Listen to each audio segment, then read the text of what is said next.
Welcome to the MS&Me Radio Network. The broadcast shows are for informational and entertainment purposes only. They are not designed to provide listeners with specific personal, medical, or counseling advice. Individuals with a medical issue should always consult their healthcare provider. MS&Me is not responsible for content of individual shows. The views expressed by show hosts or their guests are their own. Enjoy the show. Hi, this is Dawn Melanie. I thank you for joining me for this week's episode of my series, Managing Self. I'm thankful for this opportunity to meet with you again, to share various personal experiences that I've had that continues to provide me with an opportunity to continue my positive outlook on life as I battle multiple sclerosis for over 19 years. Elements that I've deemed key in my successful management of myself, my multiple sclerosis. These elements include fitness, food, fun, and faith. Plenty of them all. Now, sometimes I do get technical with an influx of medical terms and cited references. I'll admit that, quote-unquote, validates relayed information, especially by a non-medical layperson as myself. But it never fails my simple walks through life of me battling multiple sclerosis from day to day for almost 20 years. These incidents that occur, some routine, some not, but it's these events, these occurrences that provide me with a great deal of material to share with you to basically express my twist of managing self. Today, I was on the treadmill for my routine 1 hour 5K walk. That is a walk, moderately brisk walk of 3.1 miles in an hour. And being Thursday, I figured I'd partake in a lighthearted activity. An activity now very prevalent, one that I think has absolutely permeated social media. Hashtag Throwback Thursday. Yes, unshamingly, I'll admit I do find some humor in viewing others' posts on this day, but I also enjoy a mild degree of levity injected in these times. Times that are far from short of somber moments. Pick up the newspaper, open your browser. A number of senseless mass murders, both nationally and globally, are being committed. Violent hate crimes, etc., etc. And yeah, they're dealing with the woes of chronic illnesses that are still awaiting a cure, including our MS monster, multiple sclerosis, which is the debilitating neurological disease that, like I said, I've been suffering for almost 20 years now. Anyway, I do have a plethora of photos, and since I've obviously spent a small fortune at local drugstores developing the films, into print, I often just reach into my I have we call it a storage crate, and I just reach into my storage crate of photos, and I call it the stash. And, I'll kind of fish through some of my own childhood photos, family photos, even some of my MS early years. I like to call this my archives. There's people, sometimes people find it hard to believe, or kind of, I'm often hit with but you don't look sick. But, I do have the a picture's worth 1,000 words, and I have the proof. There's pictures of me with my eye patch when I lost my vision. There's pictures of me with my neck brace when I had Lermite syndrome, and I couldn't, quickly bend my head forward or would get the electric type shock down my spine.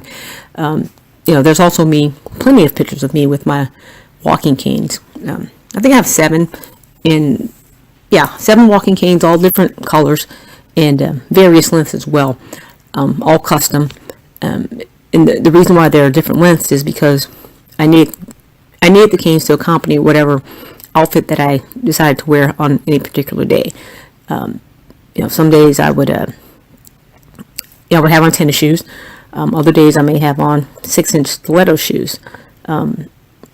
Sometimes I'd be wearing a LBD or a little black dress. Other times in a rhinestone clad bikini.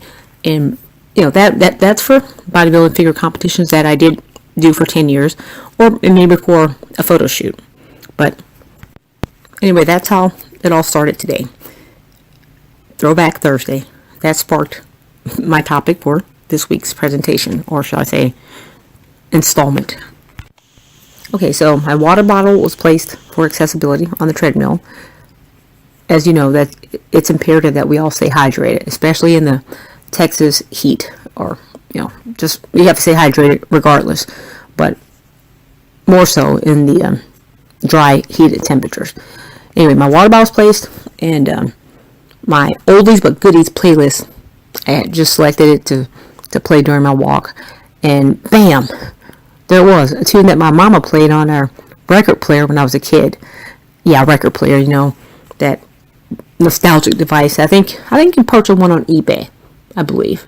But anyway, it was like you play records, like little small plastic or vinyl. Actually, little vinyl discs you put on the contraption, and that's how your music would play. This is before, many years before even CDs or lights like that. But MP3 I think is the way to go now. Everything's digital, but back in the old days we had records. So anyway, I'm listening to my oldies but goodies stations, or oldies but goodies songs, and there it was, Dolly Parton's.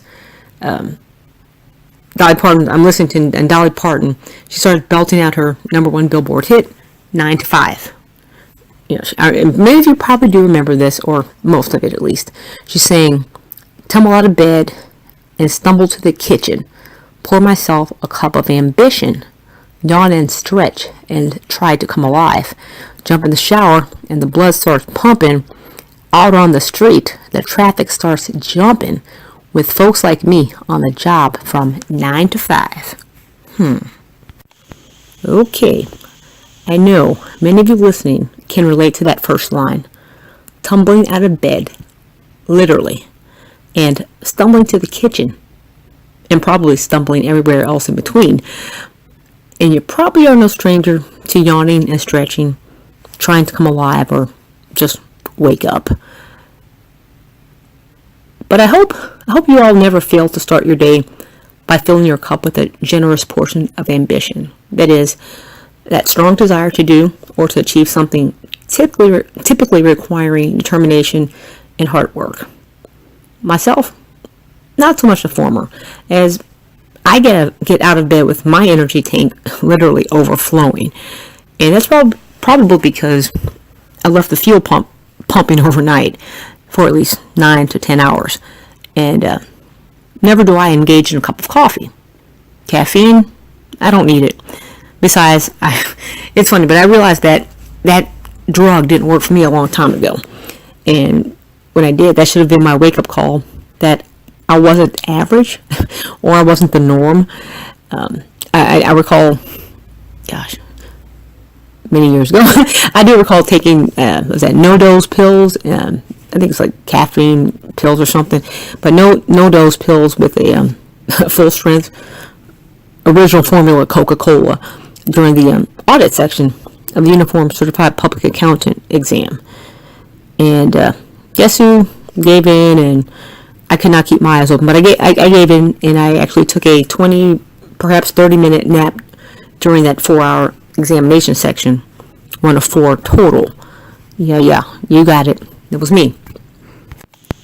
Not too much has changed in that respect. That is, I can probably fall asleep anywhere. But as I was talking about the lyrics to the song, I hope we're all careful about our entrance and exit out of the shower. No jumping. I know I've had a couple of nasty falls, and no jumping was actually involved. And I can't even recall the last time I was even able to jump. Deadlift, squat, at the gym, feet on the floor, that's easy. And it's been over 5 years since I've competed, but that isn't a bodybuilding competition. But I'm still comfortable with muscling around over 150% of my body weight. Alas, those folks out on the street when traffic starts jumping, on the job from 9 to 5, like me. Not. I am blessed that I can still drive. Driving is one of the simple abilities that I do celebrate, as I can and often do it comfortably from dawn to dusk. Like I've already alluded, my blood is pumping rapidly, especially in the morning. And I'm sure you've realized that, like many with multiple sclerosis, the MS fatigue monster sets in and starts just ravaging the body's energy level. The effect the effect increases exponentially with the day's progression. So, driving past dusk, for me, is possible, but not a probable activity for me, especially since I know that my MS fatigue monster starts its aggressive action against me in the afternoon hours. I believe, no, actually, I recall, I do recall those are the hours, those said people working 9 to 5, they take their lunch break. Their lunch break, my nap time. Actually, oftentimes when I was in corporate America, I did take probably about half of my lunch break, or half of the time allotted for my lunch hour or lunch break, I would use as my nap time. I would actually literally go to my car and take a nap. I would forego going out to lunch with coworkers, instead to take advantage of the time that I had to close my eyes and take a nap in my car in the garage. So, it's funny because like today I said, those people working 9 to 5, their lunch break is now absolutely my nap time. And it's just like I did back then, over a decade ago. I look at it as my naps as charging my body, and I liken it to charging my body similar to, let's say if I was driving one of those first generation electric vehicles, the ones that when electric cars first come onto the market. The charging, I think it may still be effective. It'll charge the vehicle so that you can maybe run a couple of errands, maybe locally to the grocery store and whatnot. But the duration of the charge and the reliability of the charge, not so much. I don't think it'll be that efficient. And without an effective charge, the car is probably not going to go too far. So I wouldn't take one of these first generation electric vehicles on a cross-country road trip where there's no charging stations along the route that I've selected. So, that's how I look at it. But it kind of brings me back to, where was I? The part about, these people jumping on the street while traffic is jumping. Again, I say not. No, it's not going to happen with me. Besides, the sun rises. I know sun rises in the east, sets in the west, and I've actually figured out which streets are optimal for me to drive to and from places that I go to on a day-to-day basis to avoid the direct sunlight. I know that the sunlight and the heat actually has a negative effect on me. It literally drains all of my energy. It makes me tired. So I'm also aware of that traffic jams here in my local Metroplex area. Whew, very stressful situation. And many studies have shown that stress can precipitate MS relapses and worsen the disability through a variety of mechanisms, including excessive inflammatory response and worsening degeneration. Not only from the studies, but I do know from my own personal ongoing battle with multiple sclerosis since 1998. I know and respect those said incidents that some may deem, some may deem or look at a traffic jam or something like that as insignificant. But I know, I understand, I respect the fact that it can wreak havoc upon me. So I avoid it, fight or flight response. I think so. I think it's definitely what I do. Now, I'm sure most of you know the most common triggers to an MS flare-up or an exacerbation. A relapse. Stress and fatigue are probably two of the most well, they are, not probably, they are the two most common triggers to an MS flare-up. Stress, I know, like I said, we all go through different stressful situations in life, and you may consider a stress relieving activity like meditation. My best friend, she often meditates. She goes down to the beach. Of course, she lives on the West Coast, where a beach is only a few minutes from her house. She walks to the beach, but a lot of people meditate, Tai Chi, different things like that to relieve stress. Me, personally, I'm too tightly wound to meditate. Traditionally, form of meditation. So, for me, I know that vigorous weight training sessions, that's how I relieve stress. I know that I don't weigh too much, and I'm going to probably quickly get to my my pinnacle, or I'll hit my ceiling of where, okay, I can't move that. I just can't. I can't. I've tried deadlifting for 300 pounds. I think it was 300, 350 pounds, I think. Some guys were like, I want to try it. And I was like, okay, I'll try. And I just wanted to lift it off the ground, but unfortunately I could not. And I told them, I said, hey, my PR is only 265. And besides, I weighed less than 110 pounds. So it was still kind of a rush, And I'm sure I was in the gym probably experiencing some stress before I went in there, but this was kind of an endorphin rush, and it relieves stress. So even if it's just a planned, like I said, my planned 1 hour walk on the treadmill, that relieves stress. Gets blood flowing, gets the blood pumping through my veins, and actually, I feel better. So, like I said, each of you, I'm going to ask you guys to consider finding your stressful relief, whether it be meditation, Tai Chi, swimming, jogging, weightlifting, what have you. But try to find something to relieve that stress. You don't want to keep that stress built in, because there's other ailments that'll follow, and believe you me, you don't want to combine the problems of multiple sclerosis with any other ailments. Stress can lead to high blood pressure, hypertension, and that in MS, we don't want that. So consider finding your stress relieving activity. Now the other activity, the other trigger, very common trigger to an MS flare up, is fatigue, and that's actually the number one reason that I was forced to exit corporate America almost 13 years ago, was fatigue. And now, few will argue that sleep is important. Sleep is important for everyone. But for MS users, it's not only important, but it's essential.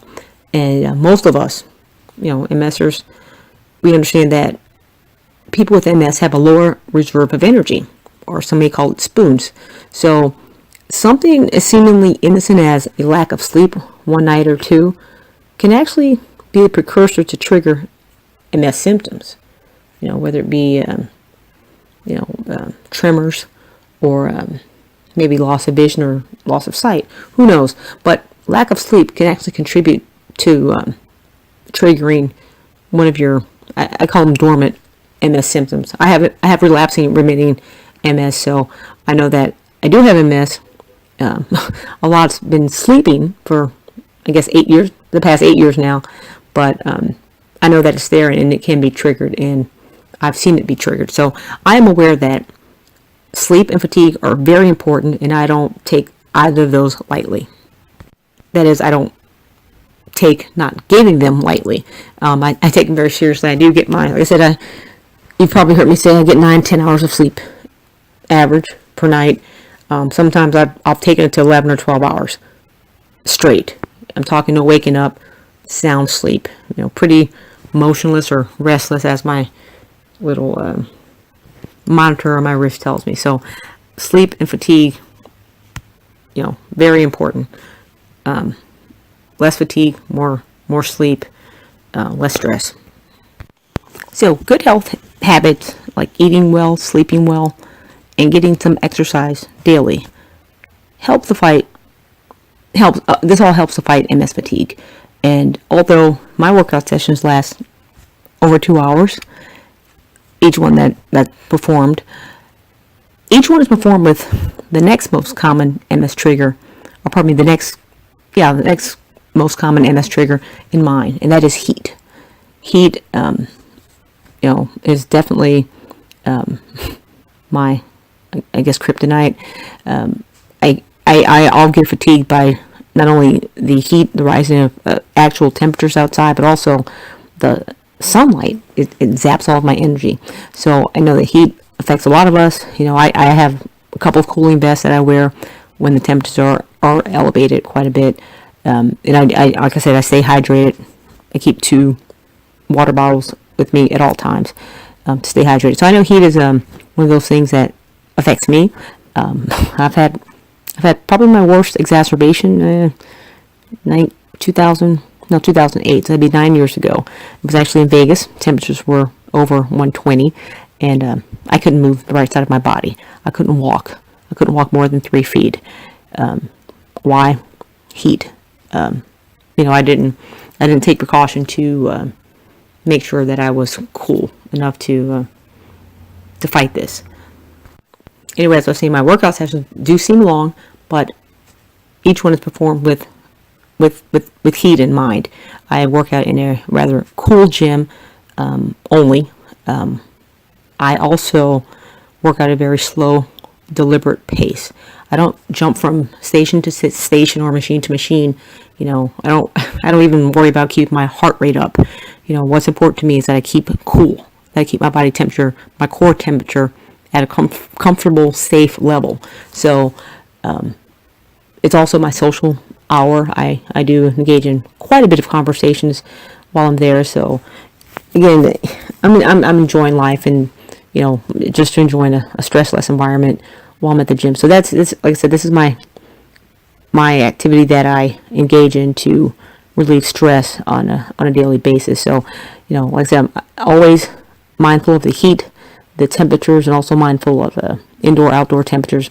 I often wear a white shirt or something when driving because, again, that Texas sun literally beats me down. Managing these elements, managing myself, managing my multiple sclerosis is my 9 to 5. Like I've said so many times before, I strive to live a stress-less life, and I encourage you to do as well. I don't believe there's a stress-free life, but like I said, I strive to live a stress-less life. And, we're all unique. Each of us, our experiences with MS is unique to us. But I know that I found something that helps me with stress and, managing myself. And, I probably said it in a previous episode, but when I first left corporate America, I was bummed out quite a bit. But I look at the glasses half full, and I look at the positive in every situation, and really appreciate that. And I do think that I am blessed that I can live a pretty normal life. Yeah, I know I avoid the sun, but who doesn't avoid something at some point? So, I have made changes. Like I said, MS hasn't stopped me. It hasn't stopped me in my tracks, but I have had to adjust and make changes. Now, one thing that I know that helps me is the fitness, my exercising. That really helps me. Plenty of stressors in life, every situation, your family, friends, relationships, spouses, children, just everything. But I know my exercise, people say, why do you exercise out so much? I'm like, well, it makes me feel good. There's a lot of health benefits that I receive, some that you can see visibly on the outside, some that you can't see. Some people just think it's for the physical outward appearances, and I think that's funny. I think that is a residual, but ultimately, the endorphins that we receive that we benefit from the engaging, that we receive after being engaged in such activity is, I think, the most important thing. So I know that exercise, it won't make me forget about my circumstances that may be stressing me out at any given time, but I know that it does help me to approach them with a different mindset, with an open mind, not to be closed off or just to keep things in, but kind of just get it out and, again, feel good endorphins.